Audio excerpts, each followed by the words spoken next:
So now the question is, how does this come off? Yeah, I don't think this is coming off.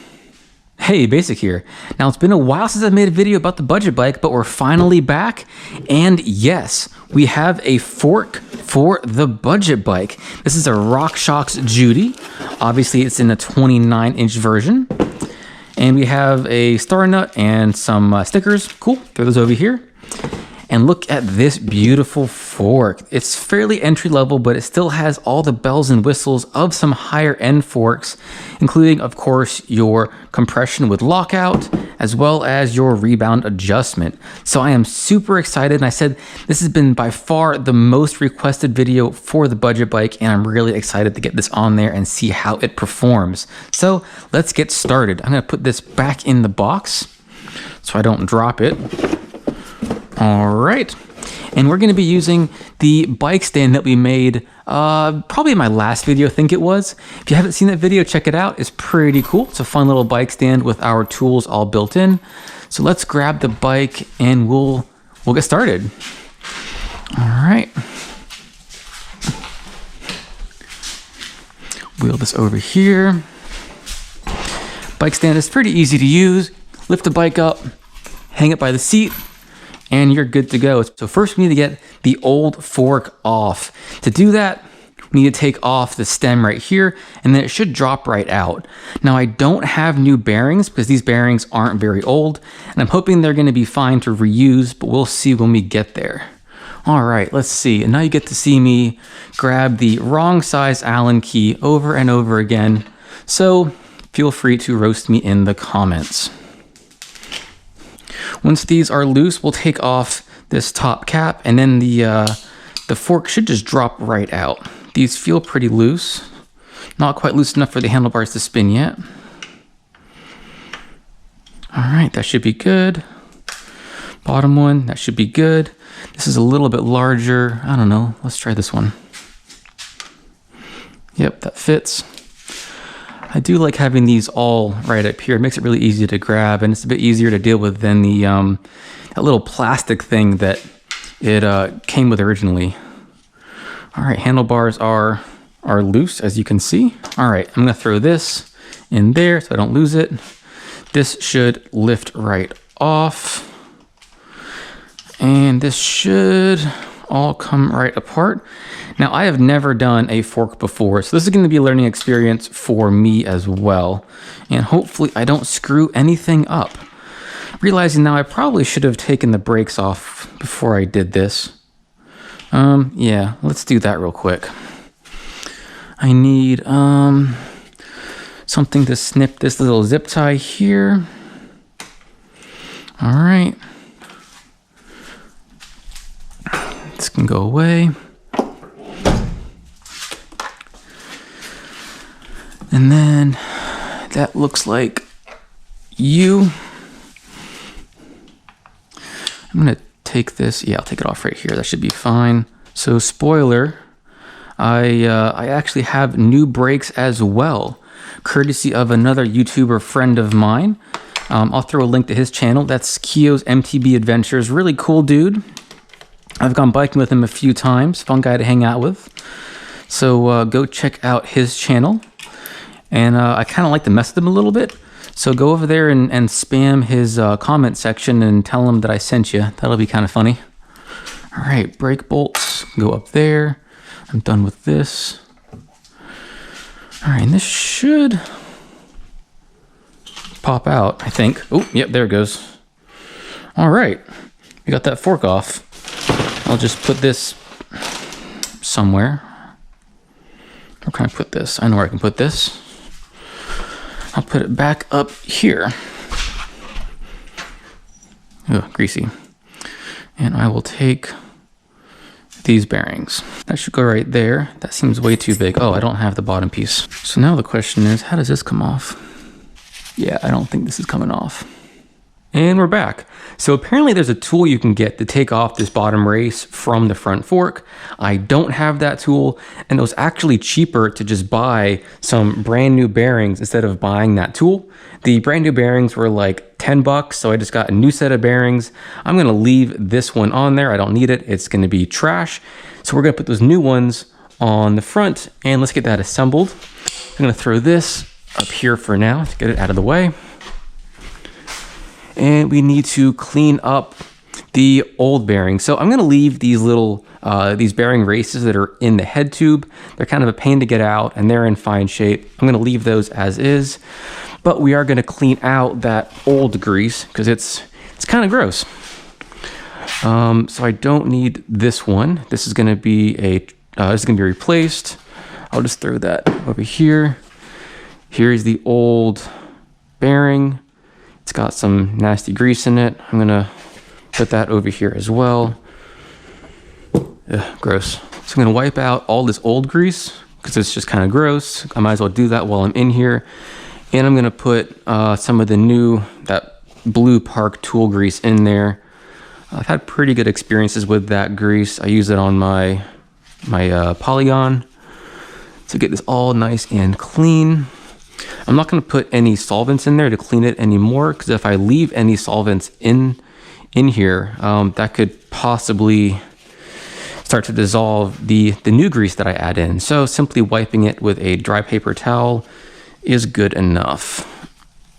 All right. Get that all clean. I guess kind of a perk of not having the bike really solidly mounted on here is I can just simply lift it and I can get a good look in there. And I can manipulate the bike how I want to. I don't need this bottom race because I'm leaving the one that's already there. Grab some grease. I'm just gonna get a good glob of it. Gonna put some inside here. It's okay if it squishes out a little bit. I'll clean it up later. I'm gonna put some in here.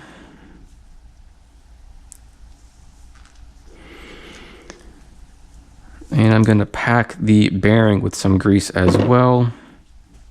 Should have worn 2 gloves, but oh well. Mush some grease in here. All right, and I'm gonna drop that. Let's see, it's gonna go with the cage side up. That goes right there. This goes on top. Really mush that around. All right, yeah, should have worn 2 gloves, oh well. Maybe I should add a paper towel holder up here somewhere because I keep having to go around the bike to get paper towels. That might be a good idea for an improvement. All right, this is looking pretty good. It's nice and smooth. For the bottom one, it's gonna have to go on the fork itself. Hopefully I don't have to get a special tool or anything to press it onto the fork. So as we said before, we're gonna leave, so actually the race is gonna go like this, where the bearing's gonna go this direction, where this larger race, I guess the cap piece is gonna go up in the head tube, so I actually don't need this one because the old one's still on there.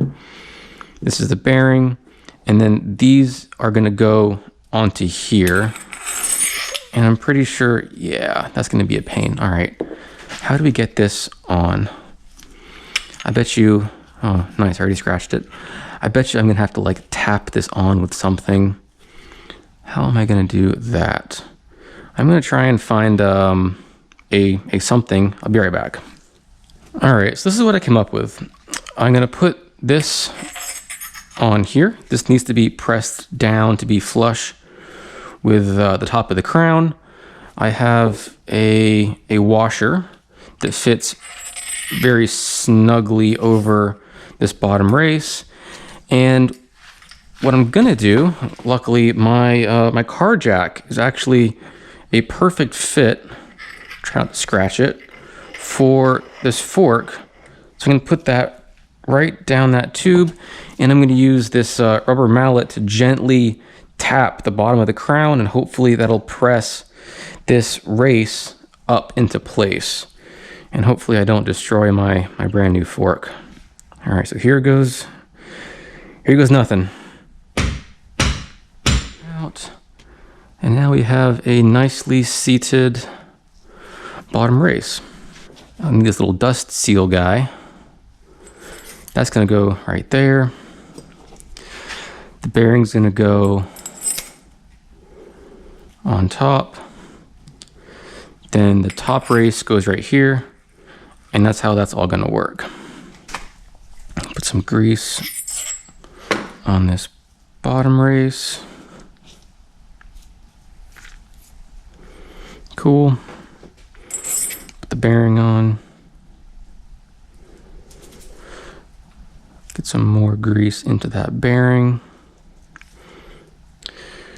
You can't really overdo it because the grease will also help displace any water or moisture that gets in there. So just slap it on. So be careful putting it through because it will try to knock that top bearing off. Yeah, there it goes. Yeah, so that's gonna go up here. Make sure you don't lose that top piece. And that's the fork on the bike. And that works as expected. Nice.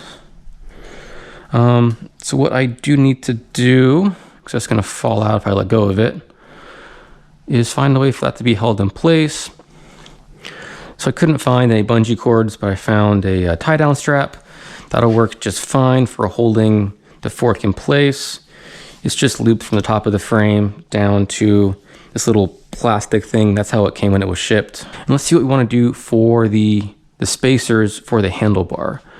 I did get some new spacers because I think the original ones, actually, these are metal. They're not half bad.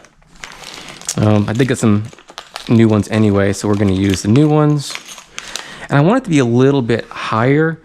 That way the bike will feel a little more upright, kind of like an enduro bike. That's kind of the style that I like with my Polygon. It has a very high handlebar rise as well. I want something kind of similar on this bike. So we're going to use, okay, I don't need this right now. We're going to use, I think, both of the larger ones. There's one large one, two large ones. And what did I do on this? Two larges, two smalls. So I have two smalls, two larges, and one small. Let's go with three large ones. So I can always cut it down if it's too high. Is that too much? Let's do that for now. Obviously, it's much easier to cut more off, and if you cut too much off, well, you're kind of screwed. So let's see how high this is going to be. It looks very high, but that's fine for now.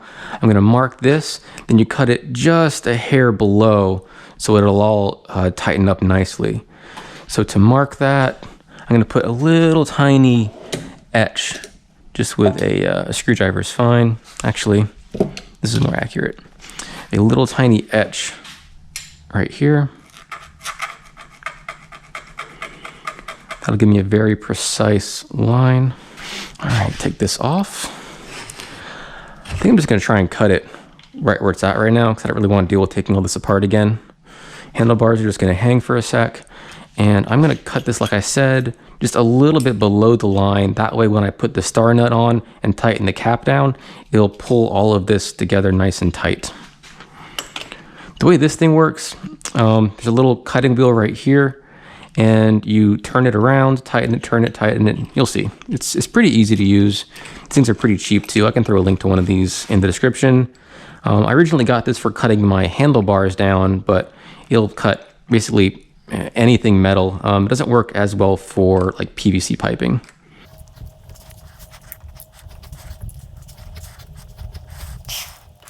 I think we're almost through it. Hear that kind of crackling? It's almost through it. There it goes. See, that's a lot better than a hacksaw. Not quite sure if it's any faster, but the cut quality is a lot better. So I've never done a star nut before, not quite sure how it goes in there. I'm assuming it just kind of gets tapped in.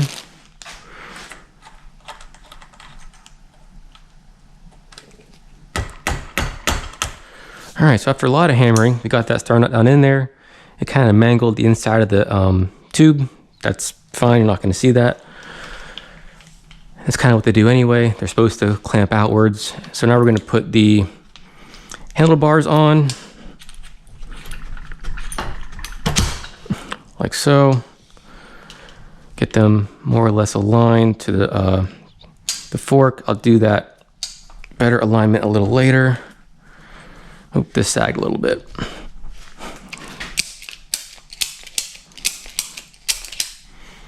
All right, that's about the right height. As remember, we cut this a little bit lower than the top of the handlebars. So that's the way the cap would fit on there nicely.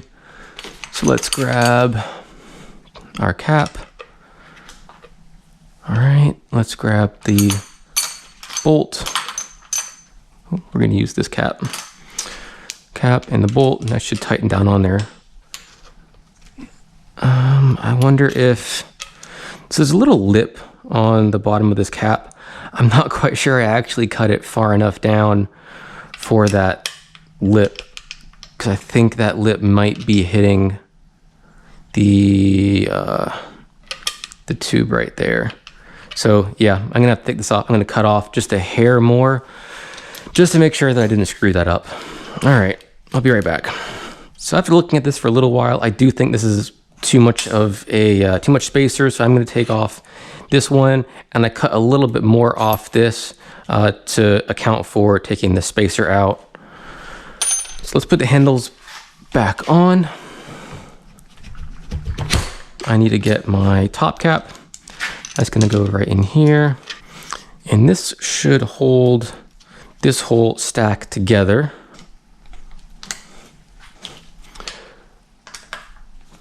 Let's grab that wheel and figure out what we're gonna do about these brakes. I don't know, what is this, 15, 16? 16's a little loose, try 15. Yep. Make sure you put the rotor on the right side. The brake mount is of course on the left side. So I'm gonna make sure the rotor is on that same side. This can just lift right up. The old fork had these little tabs that hooked on to a matching notch in the fork itself. These don't have that, so these are just gonna hang out on the bottom.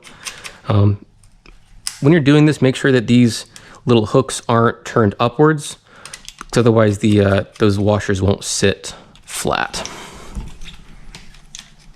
All right, there we go. Now tighten this down. Be careful to not scratch the side of your fork. Yeah, see the wrench won't quite fit there. So I'm gonna go with the open end and just carefully do it. Looks good, cool. For the brakes, that looks like it should line up properly. I don't need this little adapter plate, so let's take that off. I think that is a 5, yep. All right, if I don't drop everything first, that's okay. All right, so this I don't need. I do need all of these little cups and pieces. Let's just put one on and we'll assemble the rest. Oh gosh, so many small pieces. All right. Hey, and I'm back. So yeah, GoPro battery died. Had to go in there and charge that a little bit. I was in the middle of putting these calipers on, and the order that these little cups need to go on is very important. So first, you're gonna have the concave side. This side kind of looks like a little bowl. That's gonna go first, followed by the convex side. So this one has kind of a dome to it. Then that one, and then same thing on the other side. You're gonna have the bowl on the fork side, and then the dome towards the caliper. So it's gonna go kind of like this. All right, and this bottom one is not tightened, which lets us move around a little bit. When we put this on, we have to align the caliper to the rotor, so don't tighten these all the way. Just do them kind of like this so it'll move around a little bit. And in order to calibrate, or rather to align this to the rotor, I'm going to turn the inside about 180 degrees, about a half turn. I'm going to squeeze the handle. So when I squeeze the handle, the caliper will be squeezing on the rotor, so that makes them perfectly parallel. I tighten these both down, like so. The reason that I have this little kind of cup and dome design is so that allows the caliper to kind of twist back and forth so it can be perfectly aligned to the rotor. I'm still holding the brake handle, so it's still squeezing. Go back and forth, make sure these are tightened nice and evenly. Snug them down pretty good. So right now, you should hear it actually rubbing against the inside pad. Yep, and as expected, it does. And that's why we tighten this one first, because now we're gonna back it back out that half turn, and it should be pretty good. I'm gonna back it out just a hair bit more. And there you go, there's no rubbing, and the brakes grab nicely. Perfect.